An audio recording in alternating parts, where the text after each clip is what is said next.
Welcome Hello, everybody. to the Geeky Realms, episode number 2. Oh my God, I'm so excited. So now you may have noticed we're in a different environment. We're kind of in the inside of our studio. It's not hot in here. It's not as hot in here, Thank right? God. It was. No, Now we do like that was our Key West bar we were shooting from. We'll probably do once it cools down a little bit.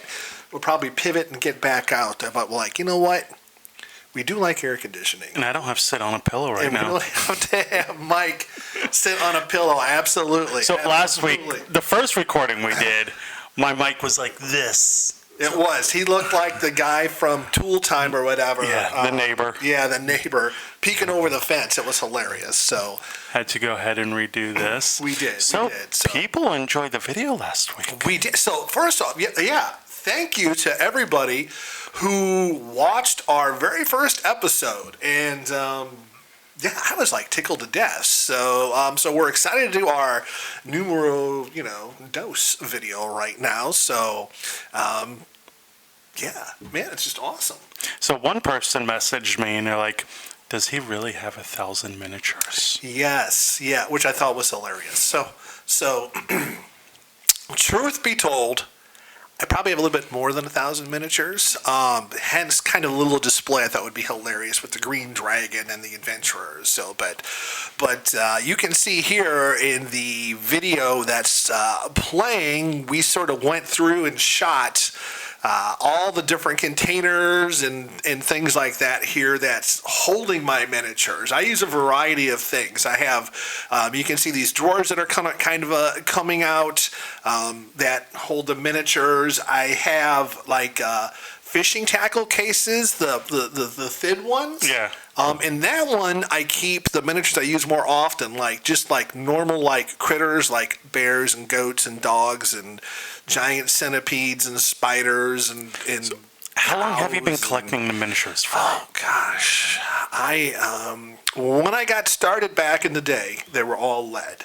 This would have been The little metal ones. yeah. And we painted the back, and then I got rid of them all. I'm like, I don't really need those. And then I started recollecting again. Let's see. It would have been. Hold on. I'm thinking when I moved to Florida. It would have been right around 2008, probably 2007. So let's just say 2000 actually, because I actually had miniatures with me I brought from Ohio when I came to Florida. So 24 years worth of collecting miniatures. That's a long time. What's your favorite one you have? Ooh, that's a good question. Obviously I like them all. One of the best thing I think about being when I run a lot of Pathfinder, I do like Dungeons and Dragons and other fantasy systems. And for me, one of the coolest thing is actually being able to put the miniature the party's fighting on the board. Yeah. Because it totally freaks them out sometimes, which is great. Now, with having such an eclectic amount of miniatures, a lot of times I will reskin something, or I have enough experience running games, I'll create my own monster, which is great. Sometimes a group will see a miniature and they'll think, oh, I know what this creature is, and they're like, they're way wrong, which is kind of cool. So you mentioned Pathfinder. I want to mention this real quick. So Wednesday on our Pathfinder game we were playing, and I decide, hey, can I have a pet? You're like, yeah, what kind of pet you want? I'm like, I want a crow, because I have a little sneaky, stabby, thieving rogue that's really OP, and like people are thinking it's too OP, I think. I don't think so. But anyway, I'll tell you. So I mentioned a crow, and you're like, hold on, I got something, and you come back with a little crow. I know. Here you go. I'm like, awesome. Is that cool though? I mean, it adds to your character. Out of nowhere, I didn't think you would have a little crow mini, and there it is on yeah, the flying boom, base. there it was. It's like, well, my daughter plays Melissa. She's got a giant rabbit is a familiar, and I have a rabbit miniature that I could give to her and things like that. So, but yeah. Now, but to answer that question, my favorite miniature really. This is funny, but I'm gonna have to go with the one I use the most are my favorite.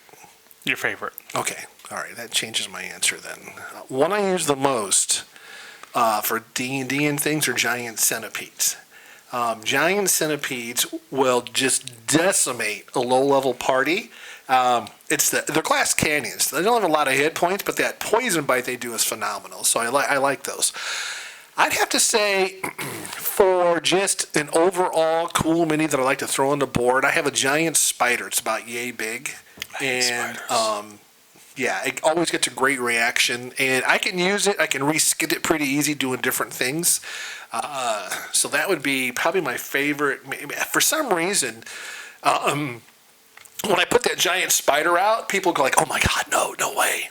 So, but it's pretty. So I think out of all the ones you have, my friend Sean would probably think the zombie T-Rex. The zombie T-Rex is cool. That thing is pretty cool. Yeah, that was a hard one to get, man. Yeah, he's been searching for that for a while, and he can't pull it. And the only way to buy it now is like eBay.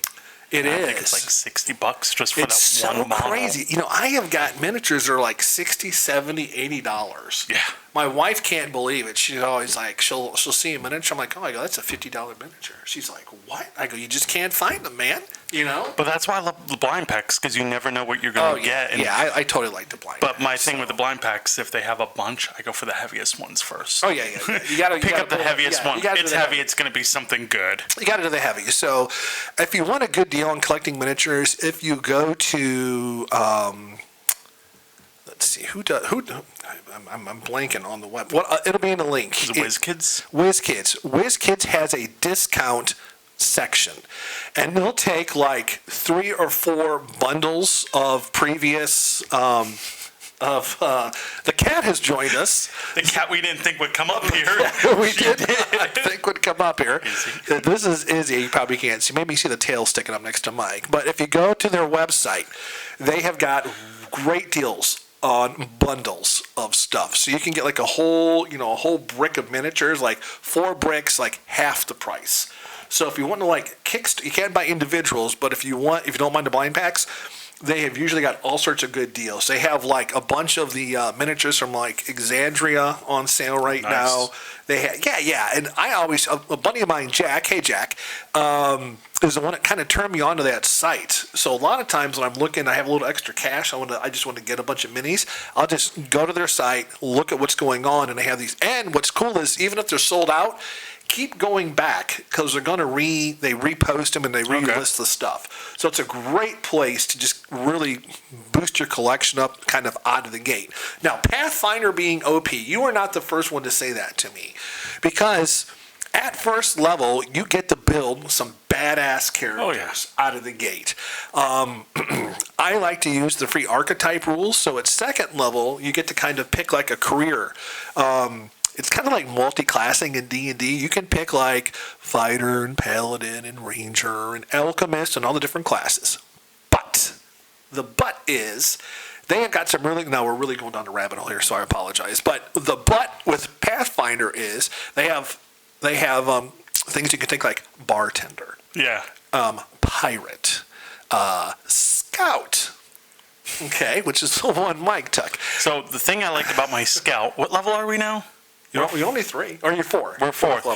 So because you get 3 actions per turn, this one costs 2 actions. Yep. I run up to you, I feint, I jump back up, and I can stab you and catch you off guard, so I get an extra die for hit. Yep, your sneak attack bonus. Yep. But I don't even have to use an action to pull my weapon because I have a special ability, quick draw, so I automatically pull that. After I hit you, then I run back and hide. It is, yeah. It's like you can take cover. You can't hit me. I'm like, stab, run, hide. Right. Okay. Yeah, it's pretty cool. There's a lot you can do in this system, which is why I really like it. Now I know D&D 6 level's coming out. We'll talk about that later on. But I don't think Pathfinder's OP. Only because you can do some cool things, but the monsters in Pathfinder hit hard. So, not the Tooth Fairies. Yeah. No, Tooth Fairies did not. They were fun. But they hit hard. And there's 5 different types of encounters you can have in Pathfinder. And if you get into something that's tough, I mean, I'm laying out 20 to 30 points of damage on a Oh yeah, solid I've seen hit. the damage you've done to other people at Yeah, the table. yeah, I'm like, so- haha, you can't hit me. I'm good. I'm hiding. Exactly. I'm a little wuss. So, but yeah. But anyway, definitely, I got about 1,000 minutes. And like I said, I have them sort of tucked all over in those drawers. I got them on shelves. I have them in little fishing containers because I have like my humans, dwarves, elves, halfling, and gnomes all separated out. I like to be able to give players a really cool miniature when they're at the table. When I go to the library, I bring a butt ton of miniatures for that D&D group I do once a month. So it's last thing pretty about slick. D&D I want to mention today, I'm going to go to a new D&D group to play. We're playing 3.5. 3.5. Can you say crunchy, baby? I haven't played 3.5 in 10 years. Yeah. I found my player's handbook from that. That's so awesome. You even have the player's handbook. Yeah, I know. 3.5. That's very cool. That's all I have from that. I'm like, this is going to be interesting. I don't remember how to play this. It is. 3.5 was good. I liked it. I mean, it was crunchy. And then, of course, 3.5 morphed into Pathfinder back in the day. And then, here we are today with more changes on the gaming from. That's cool. You're going to be able to play tonight. That'll be cool. You have to let me know how they do character generation. I'm always curious. So am I. What the DM's going to do there. So that's cool. But yeah, enjoy. But yeah, I do have a lot of, and I'm still adding to that for sure.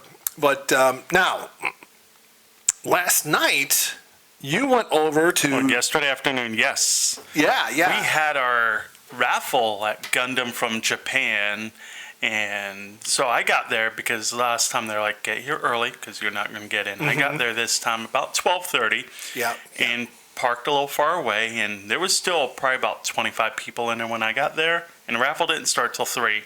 By the time 3 o'clock came, it was packed in there. If you got there at 2:40, 2:45, you had to stand outside. Yeah, they're outside the People building. were outside. That's so crazy. The raffle started and the first ticket was called. Nobody came.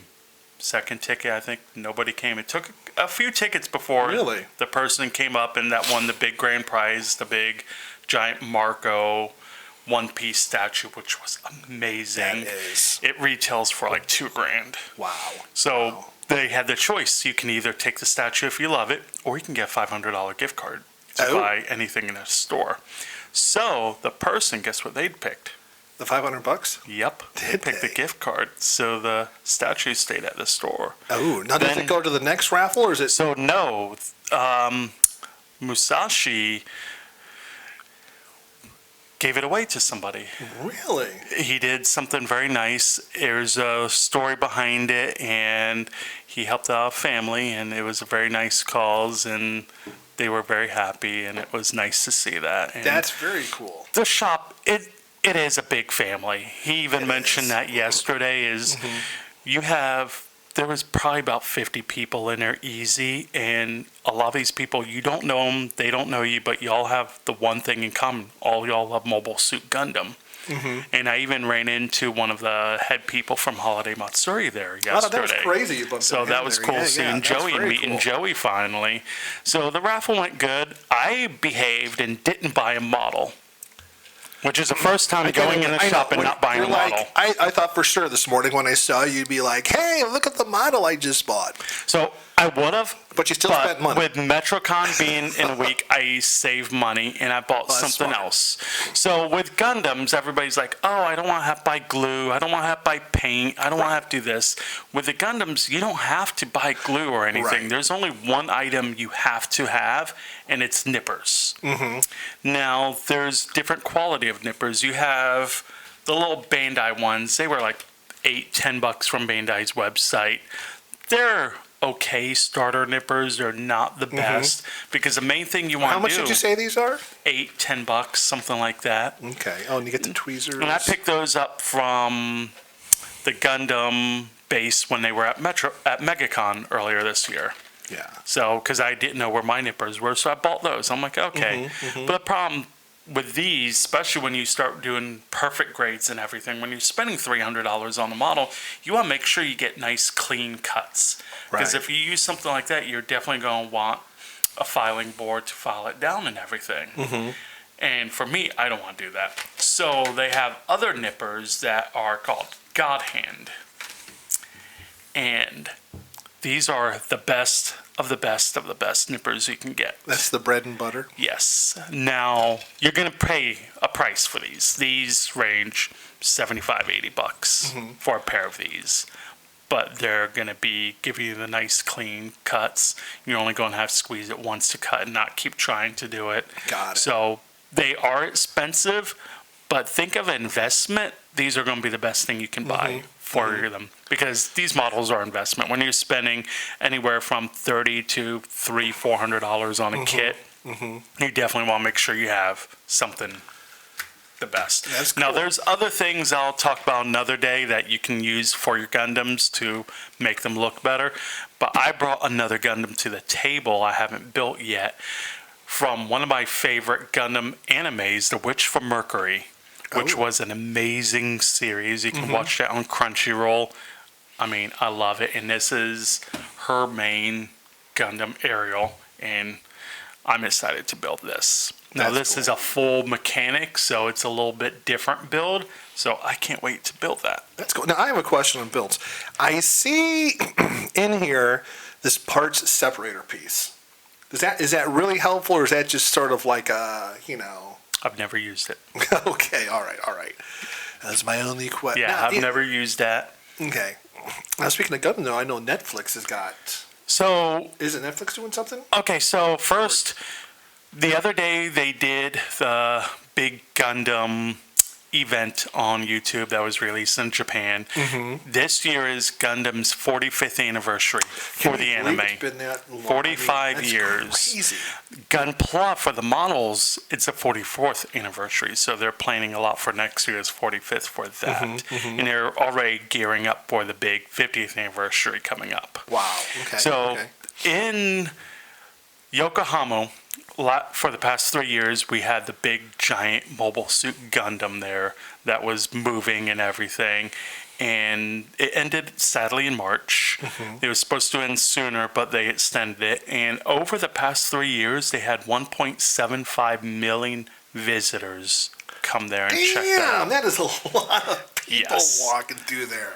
That is That's amazing. Yeah. Sadly, I didn't get to see it. One of my friends that spent like a month in Japan, they were there and they got pictures. I'm like, oh, I'm so jealous that you got to see it. That's pretty cool. Because also at the Gundam base, they have special Gundams you can buy there that you can't buy anywhere else too. So that's the cool thing. But several big things they announced was the Gundam Next Future Pavilion Expo 2025 in Kansai, Japan. It's going to be from April 13th through October 13th. They'll have a life-size statue of a Gundam there. It's not going to move, but it's a permanent display for that time period. And they took parts from the old Gundam that moved to build this. And they're working on it now, and that looks amazing.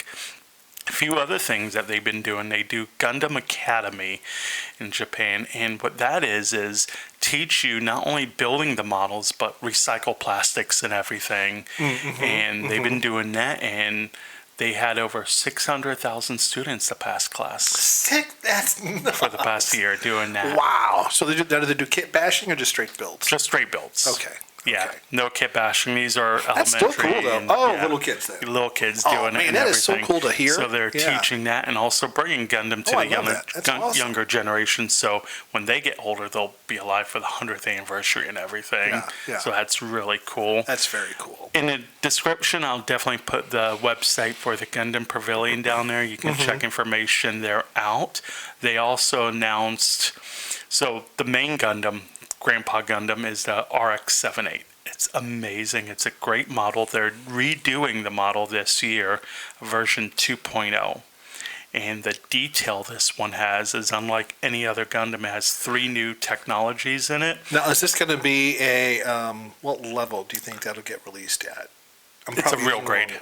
Okay. So you have high grade, real grade, master grade, then perfect grade. Then you have, last week, my little chibi ones are called SD grade. They're just small little chibi guys.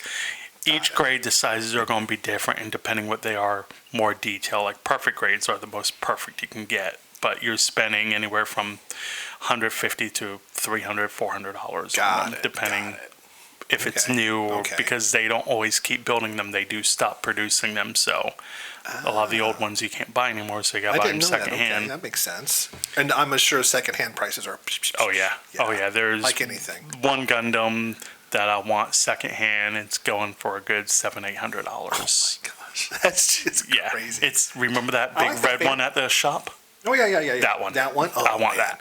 Well, yeah, I understand the fandom though. I mean, it's But crazy. with the new one, there's a new type inner frame that they're going to be able to do with better poses. And one of the poses they showed on the video is the slide. There's a Gundam slide that he does and pose, and you can actually tilt the ankle to do that slide. Oh, that's cool. So that's going to be cool. New type of armor mechanic, new weapon mechanics. Oh, very nice, man. Which is I going to be dig it. cool. Then they have some Gundam Seed Freedom came out this year in Japan and we released in America for a weekend. And 20 years in the making, following the original Gundam Seed series, they have more kits. Some kits have already come out. We have new kits coming out as well this year. So we're all excited about that. Pretty cool. And so It's so funny, that whole culture of Gundam. Until I met you and we were talking about it, I never realized how, I don't want to say influential, but there is definitely a following in the States. yeah. So for what's Gundam. great about even the anime is all the animes, they're always built around a war, but it's not one person's perspective. You get both sides of the perspective of the big war battle and everything. So you see what both people are going through. And Okay. the animes are really good. So All right. you definitely want to check them out. They have. So this new one on Netflix, this is the next war then? So that's what I was about to come up with. Okay, not to interrupt you. First, we'll go. They have the Mobile G Fighting 30th anniversary game coming out this year. They have a Silver Phantom VR game coming out. Okay. I don't have a VR headset, but it looks awesome. I may have to invest in a headset just for this.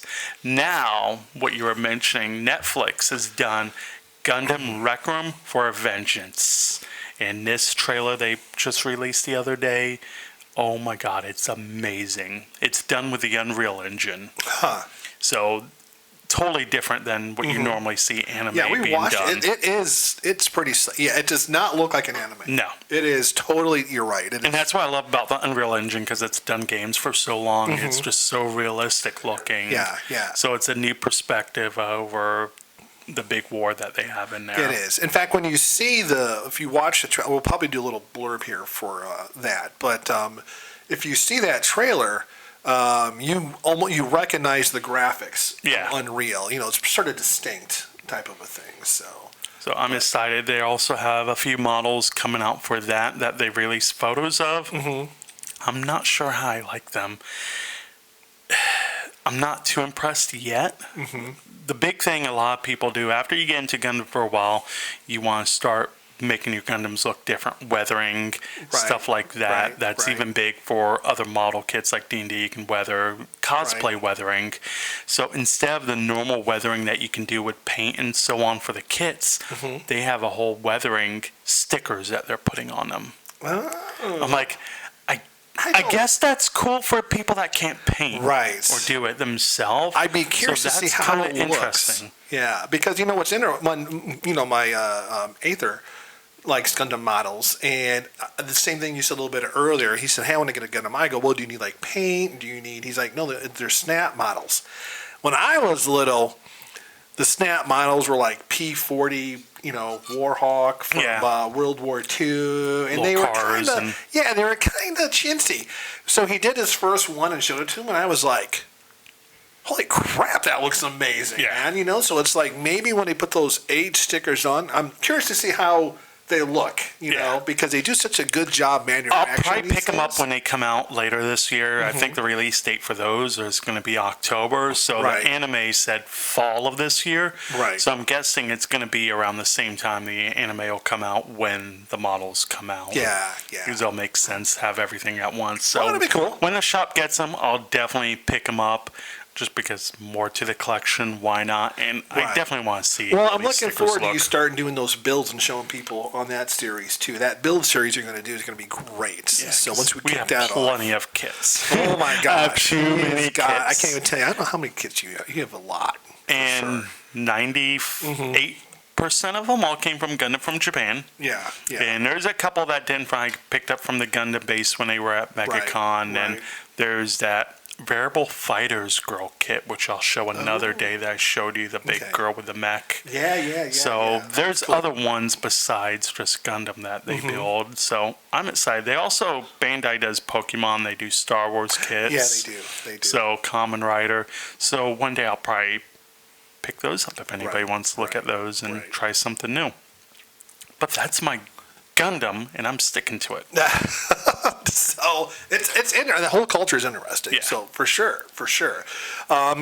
Then the next movie night is next raffle is going to be September 28th, and the next movie night for the Bears at the Gundam shop is next week, the 13th.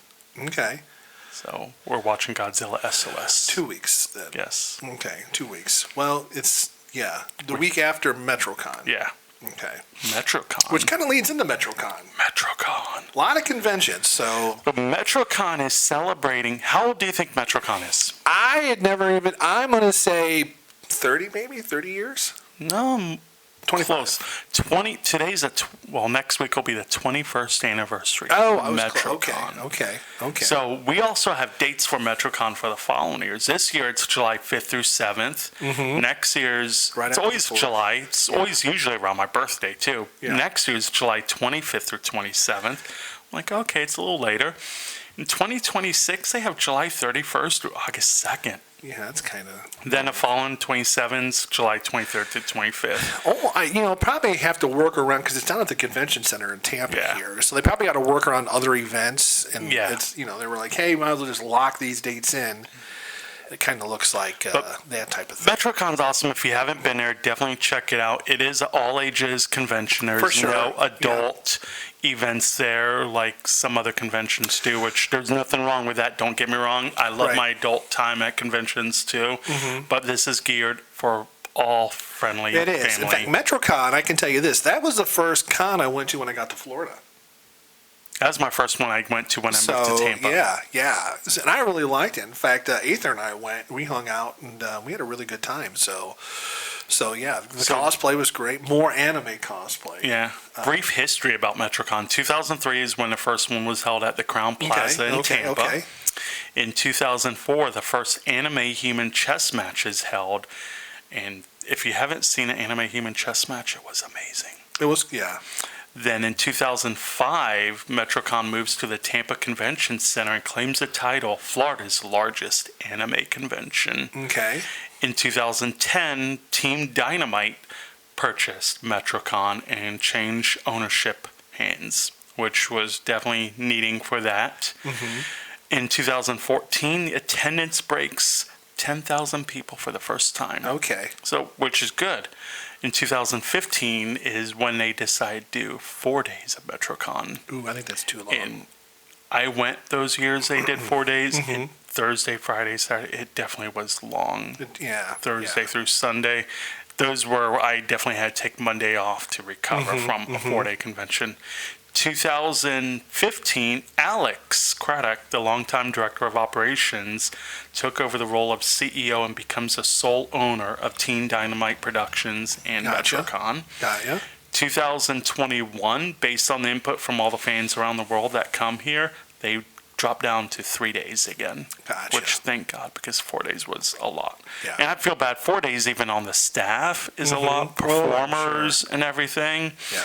2023, they celebrated their 20-year anniversary with a record-breaking convention.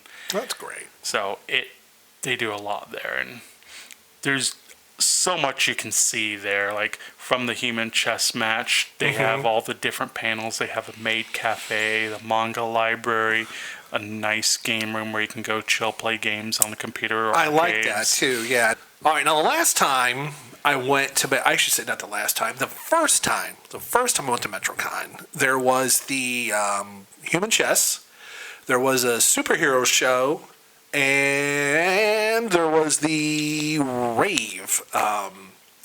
that was there. So, yeah. That was the very first time I went. So they have quite It was a all few good things stuff. It was all besides good stuff. Dealer's Room, the main events that you can check out. The human chess match is always a big thing. 2 days you can see Saturday, Sunday. This year, they're not doing it. Oh, what are they? This year, it's called Dream Fight Live. It's a whole new fight show they're doing. Okay. So I'm definitely interested in seeing how that's going to be because the chess match is always a fan favorite. Everybody sees that. Right. Fire show is my favorite thing to see because fire's fun. Yeah, there's no downside. And it's always been outside previous years, and a couple years ago they moved it inside to the main events room. Okay. Which is good. They have more room, more people can watch it because when it was outside on the back area Yeah, it's probably of the limited. convention center, it Right. was limited. The fire marshals were there being picky, which they Aggressive. have to do. I agree. There's a lot of rules when you're dealing with fire and Yeah. everything. So being inside, they definitely have a lot more room. And it's more enjoyable, and it's not as hot and muggy inside. Right. No, I agree. They have Metro Night Live, which think of Saturday Night Live, but Metro anime themed. Okay. They have Kaiju Big Battle. It's Kaiju. a wrestling event. That's hilarious. So think of people dressed in kaiju outfits, Yeah. wrestling, and that's Oh always my God. amazing to watch. That would be fantastic. My friend Josh is a part of that, so Okay. he normally has a booth promoting it and everything. So definitely, if you like wrestling, if you like kaiju, go check it out. All right. You'll have fun. So that'd be good. Then, of course, the rave. The rave on Friday, Saturday nights are always the big thing. Rob Van West is the one that runs the rave. He's an amazing DJ. He's actually the one that taught me how to DJ many, Really? many years ago. Okay. And Rob's a great guy. So he brings a lot of amazing DJs throughout right. the years here. That's very cool. So then Excellent. they also have other stuff like the May Cafe. They have a huge arcade, plenty of panels you can go to. Right. Then they have the amazing dealer's room. Right. Artist Alley dealer's room. That's where The I get Artist in trouble. Alley's pretty slick. Now, the reason I didn't like the Artist Alley, to be honest, the first year I went, I thought there'd be more like gaming stuff there, and there really wasn't. You know. So there's usually So- one big gamer booth that comes, but they bring old Japanese games for Yeah. your Nintendo and everything. Yeah, that doesn't help me. And I'm looking for miniatures, baby. yeah, so there is a tabletop game room there that does D&D, that does Magic the Gathering, that may have some too. Right. So That's all. No, I'm excited. I'm looking forward to being there, talking to folks, doing some interviews. It'll be a good time. Now, there's other cons in July as well, of course. So keep in mind there is VillaCon July 6th. That is over at the Ovidio Mall in Orlando. There is InfinityCon. That's in Tallahassee at the Donald L. Tucker Civic Center. Let's see here. There is Florida SuperCon, the 12th to the 14th in Miami. I wish I could go to Florida I would SuperCon. love to go to that one as So well. the reason I want to go there is the two huge animes that are out right now on YouTube and the other one on Amazon, Helluva Boss and Has Been Hotel. They have some voice actors from that. Oh, we're gonna And one of them is Alex Brightman. Now, if you've seen the Broadway musical Beetlejuice, or seen TikTok clips of it, he played Beetlejuice. Oh, that's cool. He is amazing. He's a great That singer. would be cool to I would see. die to So if see you're in the him. Miami area, get on over there.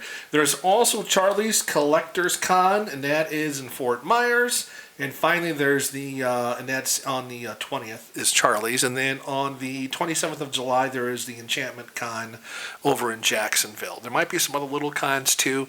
We'll post all these with a link in the Give the Gook here in YouTube. So just take a look for that. If there's a con we missed in July, let us know so we can, we'll update that list as well, things like that. So my apologize to any cons that we kind of missed here. Looking through We're going to work on getting to a lot more. We're looking forward to doing a lot more stuff. A lot of things like we talked about. We're just, like I said, we're just getting started. We are so happy you watched our second episode.